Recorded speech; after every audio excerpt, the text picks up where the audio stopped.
But to know that this is possible, now you've got a goal. And people who are good people will take this on as a project with a high score and say, I want to do this. I want to be there 20 years later than I might otherwise be, and healthier. Because when you do the stuff that fixes this, right, it's going to lower your risk for cancer, it's going to lower your risk for all the modern chronic diseases, they're all going to lower. Welcome to the Fat Emperor podcast. I'm your host, Ivor Cummins. Yeah, some of the core things around heart disease and what's important in preventing it, how to measure it, how to find out your extent of heart disease, and how to fix it. You know, there's no magic fixes. It may be multi-factor intervention, but it can be managed, controlled. There's lots more new things you can do with our current knowledge. I'm mostly on YouTube and giving lectures on biochemistry and some pretty heavy content over the last few years all over the world, straight to the people. But also I've been brought into the British Association for Cardiovascular Prevention and Rehabilitation. That's the president, Scott Murray there, cardiologist. And I've also been brought in to debate professors of medicine and nutrition in Ireland in the National Institute of Preventive Cardiology annual conference. So I'm quite pleased that we're getting into orthodox medical circles as well, because that's very much needed. There's a lot of new data and new interpretations of data that people in the medical sphere need to kind of grasp. I do have a book, it's a disclosure, with Dr. Jeffrey Gerber. There's 300 scientific references, loads of recipes, and all the science I'll talk to you in great detail is broken out. So if we look at this health span kind of thing, rather than lifespan, the average person nowadays gets to around 70. So the average, while still being really healthy and engaging in life, good shape. And I would say if you make all the right choices in nutrition and in lifestyle, you could push that curve out and be very healthy in your 80s. Let's say that's doing all the right choices. And if you do all the wrong choices and you smoke and you eat refined carb, sugars and seed oils and processed food and you don't exercise, you can push yourself back to that red line and be in a lot of trouble in your 60s, and your retirement's going to be pretty crap. So there's a huge difference between making all the right choices and all the wrong ones. And that's a lot of time. And you could argue it's the most valuable time. Because out there's retirement, freedom from work, ideally, depending on how things have gone. There's grandchildren, watching them grow up. You can be a huge support to your children, your family, and you can engage in social activities. And there's just so much you can do out there if you're still healthy. If you're in bits, maybe not so good. So really, overwhelmingly, how you move those curves is in your hands. Much less so genetics for the vast majority of people. And the biggest challenge we have is atherosclerosis. So that's the inflammatory disease of your arterial wall. And that's what leads to most heart attacks. Rupture of plaque, blocks the vessel, you go down. So that's our biggest problem in the world. And last year there was I think it was Mayo Clinic pronouncement on a new paper, and they said that coronary vascular disease rates are increasing faster than our ability to address them. So mortality has been kept under control with operations and new technology, but the levels of morbidity or disease are just piling on up. Even though the smoking, everyone gave up smoking 30 years ago and they dropped heart disease, that was smoking lowering that did most of that good stuff. But now we're going back up again because we've replaced smoking with poisonous food and many other problems. Here's the arteries on the left of a very young, healthy person, and the inner wall or the endothelium is really healthy. Right? You can see there in yellow. And if we take an average office worker nowadays eating a modern diet and lifestyle, most of them will have some atheroma or atheromatous plaques. And they're basically like pustules or boils on the inner wall. And some people will have almost none at age 50, and some people will have hundreds at age 50. And the person who has a lot more of them is obviously at higher risk for a rupture. This is not rocket science. If you keep going and driving this progressive disease with what you eat and what you do in your life, things will get worse and worse, but at a certain point they'll begin to calcify. And this is not the blood calcium measure. This is your body bringing in calcium like when it makes bone, but it's bringing it in to strengthen these dangerous pustules and not have them kill you. Evolution's pretty smart. But evolution unfortunately can't keep up with the sheer toxicity of the modern food supply and other factors. You know, it didn't have to deal with those for the last 150 years. So the calcium can't quite protect you anymore because we're being too bold. Keep going and eventually you'll get small mini ruptures, thrombus, maybe asymptomatic. Your doctor won't know, you don't know, you think you're okay, but you're heading for the big one. And eventually, when you're on this road, the big one, a big blockage, and a third of first heart attacks are fatal. So that's it. And the other ones are very debilitating. Now the question is, what if you could go back though and say, hey, I sleepwalked into this and I never knew. My doctor never told me that I had massive disease and I was about to die. He just told me my cholesterol looked okay. Or she said that my blood pressure was not too bad. Because they're not looking at who has disease and who has not. If you could go back in time 20 years, this person here, and actually look at your arteries and say, well, how much calcified plaque did I have? And the more calcium I had in my plaque, the more dangerous soft rupture plaque was there. They're directly correlated. So you could have found out, wow, I got a ton of calcium. I'm the worst 2%. I'm going to have a heart attack, even though my cholesterol's low and all that. You could have found out. And if you knew, this is important, if you knew what the fixes were, you could put in the best fixes. And we know now that people are doing this. They're achieving stabilization. So instead of progressing to the point that you die, you get stabilization. The calcium doesn't necessarily disappear, it's like a scar, but it just basically stays there like a scar. And your risk plummets once you stop the progression of the disease. You don't have to take away all the stuff, that's scars, right? So if you go up to 1,000 score and you do something that I would do, and it suddenly goes 1,010, 1,020 over the next couple of years, right? You're as safe nearly as someone with a low score. Okay, that's important. Stabilization, and you can avoid that heart attack. And to be honest, you only get one life. So anyone who doesn't do this at middle age, who's a middle risk person, in my mind, it's crazy for a couple of £100 to find out if you need to do something. So coronary CAC, to find and treat the disease before the heart attack. So the cardiology business is fantastic to jump in, heroes, when someone's in an acute heart attack and save them with stents and catheters. That's great, fantastic. But they should never have had that heart attack, or they should have had an option of knowing they had disease and get the meds and lifestyle and fixes before they had the heart attack. Irish Heart Disease Awareness, a main role, and my role is to get awareness out, accelerated awareness. This scan is now enshrined in the guidelines. It's all orthodox, it's just no doctors know about it. So it's basically all been ratified and validated, and no one cares or knows because there's no profit in it. It's only good for the person. It's recommended for middle risk people for over a decade in USA and England, and I would guess 99% of people won't have heard of it, and 95% of doctors won't have a clue about it, even though it's 10 years in the guidelines, US and Europe. And it's just been upgraded in the 2018 USA guidelines, which lead the world. This coronary scan has gone to 2A evidence level rating and is now being highly recommended for middle risk. So it's not just me saying it, you know, it's all being approved by all the experts. It's just no one knows. So that drives us crazy. On our website, ihda.ie, you'll see Medscape and a top doctor giving an update of 1 minute on what I just said.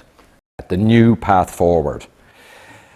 And the news is not getting out there. So I want to give an example just to give you this bizarre logic that applies in medicine. So let's say a woman was worried she had breast cancer. You know, there's some concerns, maybe some signs, and just a bit worried. What would happen? Well, of course, they'd go in and do a scan to see, is there a mass there? Is there a tumor? What's going on? Do a scan, do a mammogram. And if there is a problem, they'll follow up pretty fast, right? There's no point waiting until you have a massive tumor and metastasis in stage 3 or 4 and getting a mastectomy. You do the scan earlier to obviously treat earlier. You're going to have a way better outcome. So this is obvious, and of course this is what they do. And you know, you might get surgery depending, or you might get chemotherapy or radiotherapy. This is the way the world should work. However, in heart disease, and men or women, much more women die of heart disease than breast cancer. So I have a man picture there. It's a cliche, but men or women. What happens? Generally this happens if you're worried about heart disease. They ask you a few questions and a couple of blood tests that are loosely linked to heart disease, right? Then they kind of have an algorithm. There's a few different ones. They take a guess. No one looks. No one looks. Can you imagine? No one looks. That's bizarre. And then they kind of say, you're kind of high, we'll give you meds because you probably have it or you might have it, and sure, just take these meds to prevent what you might have. I'll tell you, There are masses of people taking meds for something they don't have, and there are masses of people not taking meds that might help them who are bound for a heart attack in a few years. But because no one looked and they just took a guess, that's the way it is. Crazy. So I'm going to invert that now just to emphasize, right? Let's invert this and look at it the other way around. So a woman's worried about breast cancer. Let's see would this be acceptable. And they've got a scanner, they're mammogram scanners. They say, nah, we don't like using them really, and we just don't like them, whatever reason, right? We'll ask you a few questions about your risk for breast cancer to see, are you risky for breast cancer? You know, do you smoke, exercise, you know, family history? We'll ask some and do a few blood tests that kind of link to breast cancer. And then we'll kind of take a guess then. And if you're high on the probable risk for breast cancer, we'll give you a bit of chemo, maybe a bit of radio. It sounds bizarre, but this is it. This is for heart disease. And you could have a situation that for heart disease, they give a calcium scan, 5 minutes, they see your risk, high score 20 times more likely to have a heart attack than a low score, and they immediately know, oh my God, you have good cholesterol, but you actually have a ton of calcium and a ton of heart disease. We better do something before you have a heart attack, and we're going to give you surgery or meds and get a super good lifestyle. That's the way it should work. This does not happen. Heart disease is treated like the top one. It's absurd. So CAC, to save the most at risk, you must identify them. In engineering world I come from, if you don't measure it, it don't get fixed. If you don't measure it, you can't understand it. If you don't measure it properly, you're just wasting your time. Right, and it's frustrating. So here's the scan. It's around 250 sterling, but it goes up to 900 in England. So ihda.ie has all the centres and an interactive map, but the price varies hugely. The medical business is weird that way. It's the most effective measure. If you want to know if you have disease and you want to take action to save your own life, this is it, right? Price of a service for your car. Of course you'll service your car. You don't want to die if the brakes are bad. You want to find out and fix them. 200 quid. 300 maybe. Radiation is trivially low. The business that doesn't like the scan, they kind of say, oh, it's radiation. Radiologic Society risk calculator, 1 in 20,000 for the radiation for the scan of potential theoretical risk for something, which is basically zero. And that's theoretical. I've talked to physicists, professors, who say it's actually theoretical. You have to call it zero for 1 millisievert. So that's exaggerated, that reason not to have it, but that's just an industry bias. And all astronauts and presidents must have their CAC score. So there's your answer, right? For the last 6 or 7 years since they discovered how amazingly prophetic this was, right? They realized we can't have someone take office without knowing, because we don't want, you know, a heart attack. And astronauts, you can see why. And aeronautics now, they're looking into it, you know, for safety in aeronautics. So those people are important, so they need it, but they're not more important than you, especially not to you. Right? That's for sure. Here's the data, not too much data. The stunning thing is a 0 calcium score, which means very low soft plaque under the surface because you have no calcified yet. Your rate of heart attacks in the next 10 years is very low. You can still have an electrical problem or another arrhythmia or some other cause, and you could have a soft plaque, one of them without calcium, that could pop, but it's very rare. So you have very low risk.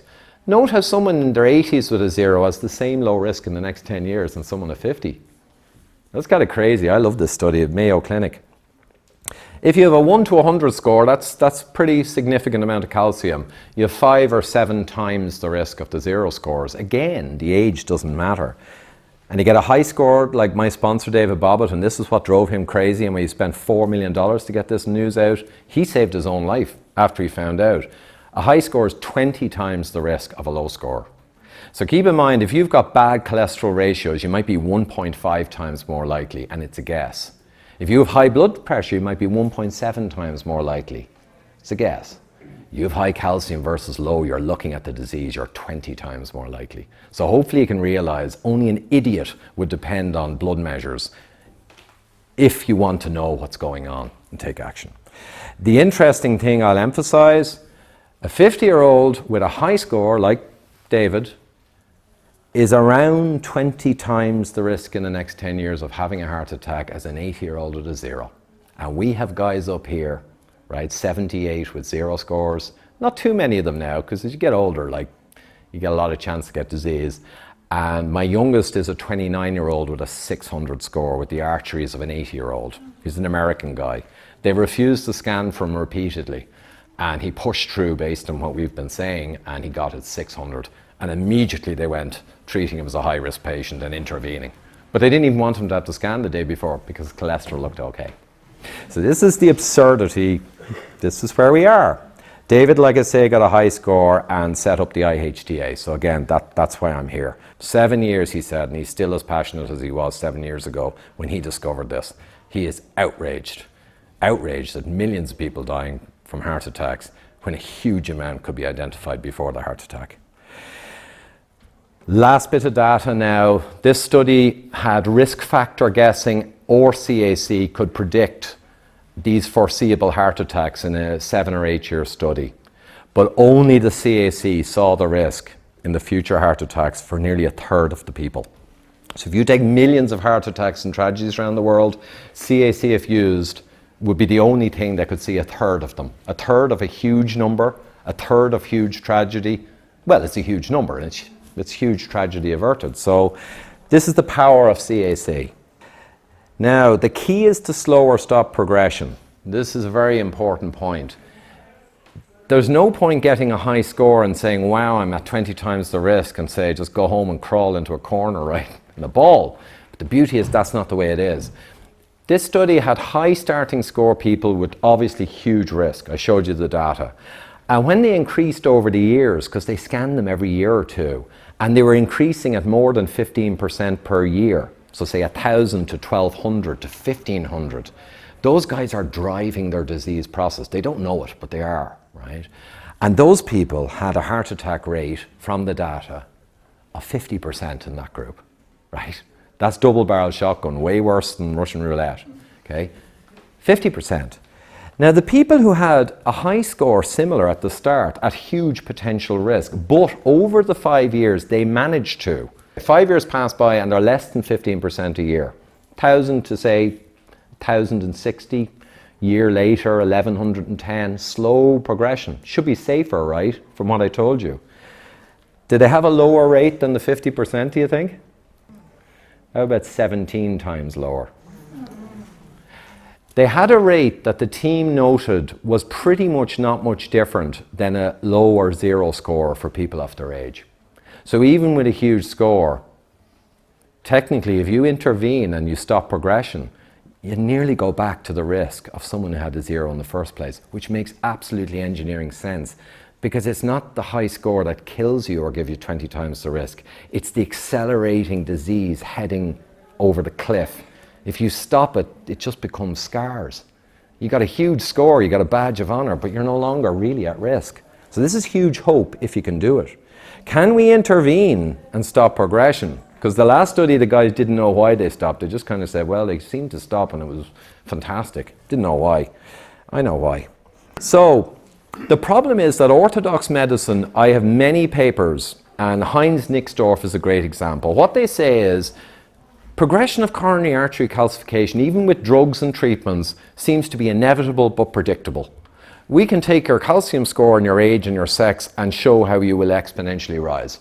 And LDL does not affect how fast you rise, and even the risk factors don't, except for diabetes and hyperinsulin. But LDL has no effect, no surprise to me. But they basically said, well, because LDL and drugs for LDL doesn't seem to affect it, there's no point serially scanning. There's no point scanning because we don't know what to do. It's written in the paper. We can't do anything, so screw it. Fascinating. And this is true. The data they got was for standard American diet eaters, essentially. And if you're not doing something special to stop the progression, that is what you will see. They're not lying. They just don't know. They don't know how it works. It's funny. So I'm going to show a clip from a documentary we made earlier this year, and there's a full movie coming out later, fairly big budget, funded by IHTA, and it has Donal O'Neill from Serial Killers, and we scanned 45 of the Irish sporting heroes from 1991. They're in their 50s now, and they're all in pretty good shape, better looking than the average 58-year-old. We saw some interesting stuff, but we didn't really expose the scores in the documentary, but we will in the movie, and we'll follow the high scorers who have reversed their disease. That's going to be the big thing. But the scoreboard anyway, These guys were all said to be perfectly healthy. The doctors had no concerns. Some of them were on meds, some of them not, but they were all seen to be perfectly fine. No high risk people there. A half of them had 0 scores, fantastic. A quarter of them roughly had significant scores that you want to watch and be careful about. And a quarter of them had super high scores, over 100. So that's similar to the population. The sporting and doesn't help them. They don't smoke, most of them are not fat at all. Most heart attacks, you know, you can have ordinary people, you know, they didn't smoke, they kind of exercise and walk their dog, now they're dead, they got 3 kids left behind, must have been genetics, the biggest cop-out in the world. No one ever looked at them and intervened to help them before they died. So anyway, we got these guys and they're all going to see cardiologists now, they're getting proper follow-up. And the medical system, actually, the people we had involved were fascinated because they said, oh my God, they just weren't expecting to see that. The radiologists kind of got like a shock. But this is good. These guys are being looked after. So the reality was that Heinz Nixdorf is wrong.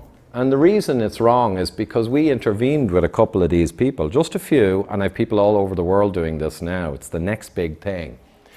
4 people, men of that age, right? So what should have happened by Heinz Nixdorf is they should have all gone on modelable and kept going up. The next year they should have been up by 20% by the calculations.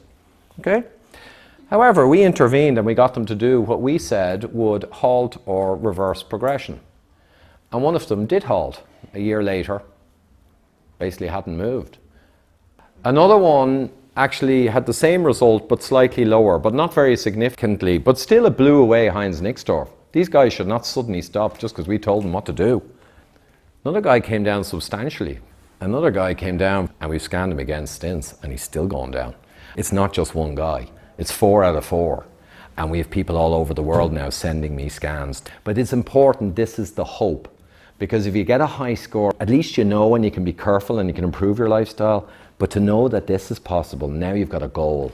And people who are good people will take this on as a project with a high score and say, I want to do this. I want to be there 20 years later than I might otherwise be, and healthier. Because when you do the stuff that fixes this, right, it's going to lower your risk for cancer, it's going to lower your risk for all the modern chronic diseases, they're all going to lower. What drives progression? Quick look here, this is the Western world calcification distribution. Western white men, as they get older, around 10 or 20% of them get massive calcification. So take from that the Western world is riddled with heart disease. I mean, up to thousands, it's just riddled. That's the reality, and it's getting worse actually. The top 10% of calcifiers in there are over 40% of the heart attacks. I mean, it's tragic. No one's even looking. Here we have Semaine men, also humans, genetically a little bit different. That's their distribution. Do you notice the difference? Yeah? Where's the genetics? These guys don't have heart disease. They have almost no heart attacks. The Semaine are famous. Someone did the scan on all of them. It's not just them. The Catavans, who are genetically different from the Semaine, have almost no heart attacks, no calcification. But they're genetically different. And if you take any of these guys and they come over to the Western world, within 2 generations, they're riddled with calcification. Of course, because it's not genetics. It's what goes in the mouth, but breathe it into the body. It's diet and lifestyle, essentially. That's what drives. That's why heart disease exploded in the 19th, 20th century. Cholesterol never changed an iota. Heart disease went through the roof. This is it. So why? Why did they not? And I'll tell you a few reasons in blood tests. They have very low insulin levels. That's crucial. They have very low blood glucose, and their blood glucose doesn't spike after a meal like 50 to 70% of Western, people in their 50s. They have no diabetic physiology. So insulin, glucose, blood glucose, and post-meal, postprandial spikes, they're all essentially diabetic physiology. And I'd say only 1 in 5 type 2 diabetics is currently diagnosed, right? We say we got 10% diabetics in America. For people over 50, it looks more like 70% are essentially diabetic. No hypertension. These guys over here, their blood pressure doesn't go up with age. No need for blood pressure tablets. Guy is 70 is 120 over 80. Same as guys in the 20s, 30s. Because hypertension, idiopathic hypertension, or hypertension without a known cause, like kidney problem or something, it's mostly related to hyperinsulinemia, which is an epidemic in the West, so we got an epidemic of blood pressure. It's not hard to put these dots together, right? They've no central obesity because central obesity, you know, intraorganal fat, you know, visceral fat, that's just a classic sign of the other problems I'm talking about, right? It's essentially insulinemia, diabetes. And they don't have autoimmune conditions. So we have an epidemic of autoimmune in the West now. It's basically everywhere. Even celiac has gone up a factor of 4. The immune system is an incredibly powerful weapon. But what we're doing to our bodies now is driving our immune system crazy, and it's actually causing collateral damage, right? So this is a massive problem. They don't have it because they're just eating pork and fish and coconuts and meat and, you know, some vegetables, and they're getting sun exposure. They don't have pollution. This is the list of main causes, and cholesterol doesn't even get on my list because cholesterol is mostly a proxy for something else. Most of cholesterol value and risk is it can reflect some of these problems when it goes high. It's an indirect measure, but these are the main. And as I said, hyperinsulin, insulin resistance, and high blood glucose and spikes is the biggest thing to watch for. There's other things, but that drives most of the heart disease in the modern world, period. Quick homework, insulin resistance might be new to some of you. Google insulin resistance and put in, with insulin resistance, the disease of your choice. Yeah, cancer, heart disease, you know, lupus, just put in anything, arthritis. You're going to have pages and pages of published science. So when I told this to a couple of doctors who are actually friends of mine back in 2012, I said, did you ever Google insulin resistance? Because they were saying, but cholesterol is a key thing. I said, guys, sorry. Google insulin resistance and cardiovascular disease, anything in the cardiac system, and come back to me. And one of them a few weeks later came back to me and says, Ivor, we've been duped. Because when he saw how important insulin resistance was, and he didn't even really know it was important, really, and he saw the relative hazards compared to cholesterol stuff, he realized it couldn't be by chance that I'm this ignorant. It's shocking. And it is shocking. You go to the world's 5 risk calculators, don't listen to me. If you had an LDL over 5, right, that's what your doctor is going to panic attack. Total cholesterol over 8, what's going to happen? So, oh my God, you are a heart attack waiting to happen. But I would maintain, and I did, I put a person, a male, 50-year-old, right, high-risk person with LDL through the stratosphere, put them in 3 of the world's risk calculators, they came out as low risk. Because I just put in a high HDL, no diabetes, no family history, and I basically just put in the criteria that I know are most important, and there's no risk. If you're smart enough to get a calcium scan in middle age, especially if you have high cholesterol or any other reason you might be worried, and you put in those results into the top world's calculators that take the calcium scan result, and you have a 0. And we had people this morning in the audience who had LDLs of 8 and more, long term, with 0 scores in their 60s. This is going to start getting the clarity out there. But if you do put in a 0 score and the other stuff, high HDL, you know, no blood pressure problems and all, you get ultra low risk for that person. It's not irrelevant. If it jumps up on a new diet, you'll have to watch to see, does that indicate some problem is happening?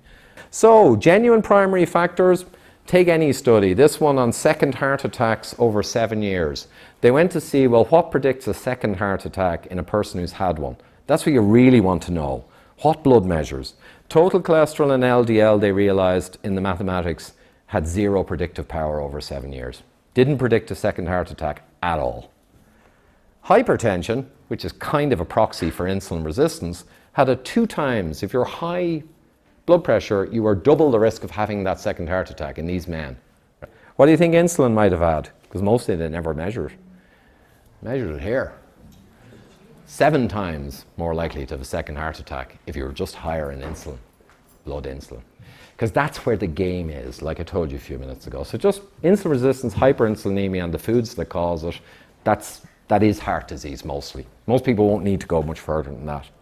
Dietary drivers, not too complex. I could talk all day about foods and health, but essentially what we've got are sugar, refined carbs, refined grains, vegetable oils, modern industrial vegetable oils. They're the main bad foods that drove the epidemic of heart disease, along with smoking and stuff, and leaded petrol and other stuff in the 20th century. That's basically it. And processed foods, most of the centre of the supermarket is packed with these. And the reason is they have shelf life, they're industrial chemicals almost, and they cost nothing. And when I say nothing, I'm nearly not exaggerating. Vegetable oil is so cheap, and flour and grains and sugars are so cheap, they're almost zero cost ingredients. You compare that to getting a pastured egg, right? Or a big fatty bit of juicy lamb, grass reared. No. For shelf life and for intercontinental corporate business and food, it must be this junk.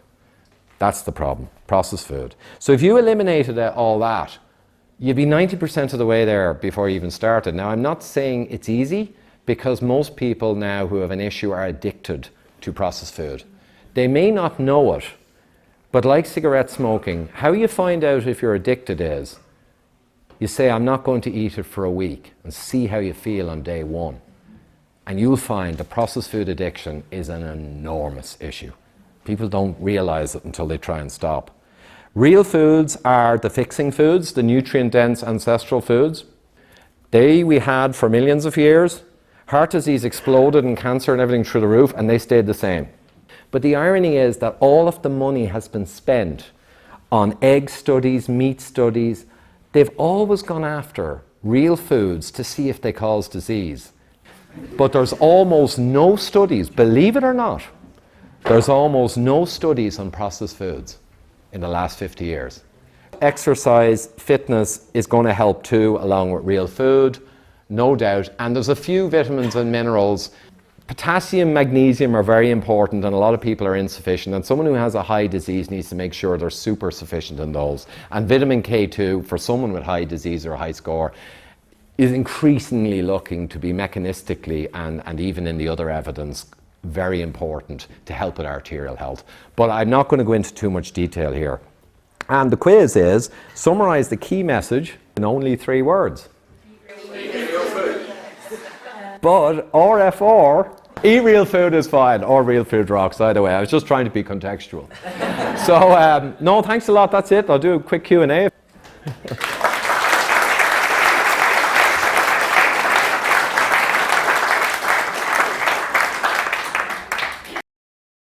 And just a reminder that I do need support to continue putting together all of this content, and at patreon.com/Ivor Cummins, or for PayPal, please see the description below this video or the pinned comment, and you can do a one-off or a monthly support. So I'd really appreciate that, guys, and keep me getting the science out there and countering perhaps the more biased corporate type science. Thank you.